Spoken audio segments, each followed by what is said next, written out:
Besuch bei der Ärztin, Todesfall in der Familie oder Unwetter. Was genau ist eine Dienstverhinderung und muss ich dafür frei bekommen?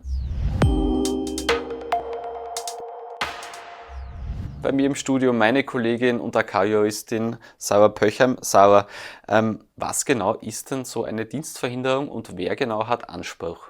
Eine Dienstverhinderung liegt immer dann vor, wenn ich als Arbeitnehmer oder als Arbeitnehmerin für verhältnismäßig kurze Zeit unverschuldet an der Erbringung meiner Arbeitsleistung verhindert bin. Das Tolle ist, seit Juli 2018 ist es gesetzlich nicht nur für die Angestellten geregelt, im § 8 Absatz 3 Angestelltengesetz, sondern inzwischen auch für die Arbeiter. Dort ist es geregelt in L54b APGB.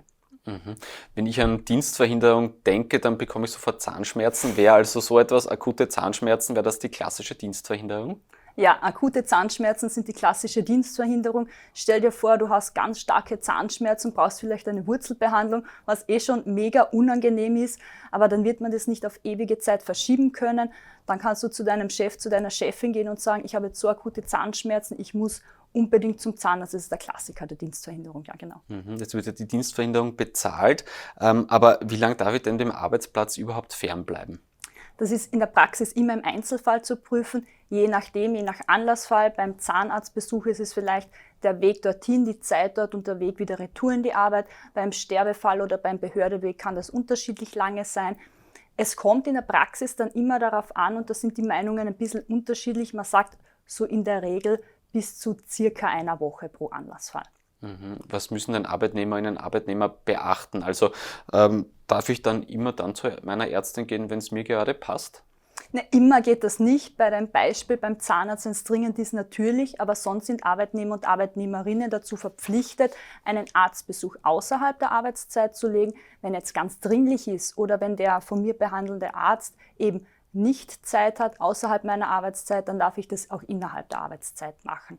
Wir empfehlen am besten, sich eine Zeitbestätigung vom Arzt geben zu lassen, damit ich auch dem Chef oder der Chefin nachweisen kann, dass ich tatsächlich nur beim Arzt war. Etwas, das wir Arbeitnehmerinnen und Arbeitnehmer ja überhaupt nicht beeinflussen können, ist das Wetter. Jetzt komme ich zum Beispiel aus dem Waldviertel, wenn es da Pendlerinnen und Pendler gibt und es schneit heftig, die Straßen sind nicht geräumt, dann komme ich ja vielleicht gar nicht wirklich gescheit in die Arbeit. Muss ich trotzdem in die Arbeit fahren? Ich muss auf jeden Fall trotzdem in die Arbeit fahren. Ich muss mich auf jeden Fall bemühen, rechtzeitig zur Arbeit zu kommen. Auch in der Praxis ist es immer ein bisschen unterschiedlich, wie verhält sich der Fall. Wenn ich am Vortag schon weiß oder 2 Tage im Vorhinein schon weiß, für den nächsten Tag ist ein Schneechaos angesagt, dann werde ich vielleicht nicht den üblichen Zug nehmen, sondern schon schauen, gibt es einen Zug davor oder mit dem Auto rechtzeitig wegfahren. Es kann auch dann im Einzelfall sein, wenn es mir zumutbar ist, dass ich eine kurze Strecke zu Fuß gehe. Du aus dem Waldviertel nach Wien wird vielleicht ein bisschen weniger so der Fall sein, aber das muss man im Einzelfall beachten, aber auf jeden Fall schleunigst versuchen, in die Arbeit zu kommen. Wann muss ich denn in der Arbeit Bescheid geben und vielleicht auch noch, muss ich das in irgendeiner Art und Weise so beweisen, diese Dienstverhinderung? Also es verhält sich so ähnlich wie beim Krankenstand oder bei der Pflegefreistellung. Unverzüglich, so schnell wie möglich dem Chef Bescheid geben, dass ich beispielsweise beim Unwetter es nicht schaffe, rechtzeitig in die Arbeit zu kommen, beim Arztbesuch, beim Behördenweg, da werde ich einen Nachweis haben, und da empfehlen wir Arbeitnehmerinnen einfach auch, sich so einen Nachweis ausstellen zu lassen. Super, Sarah, vielen Dank für deine Expertise. Wenn euch das Video gefallen hat, lasst ein Like da, abonniert den Kanal und aktiviert die Glocke. Wir sehen uns und bis bald.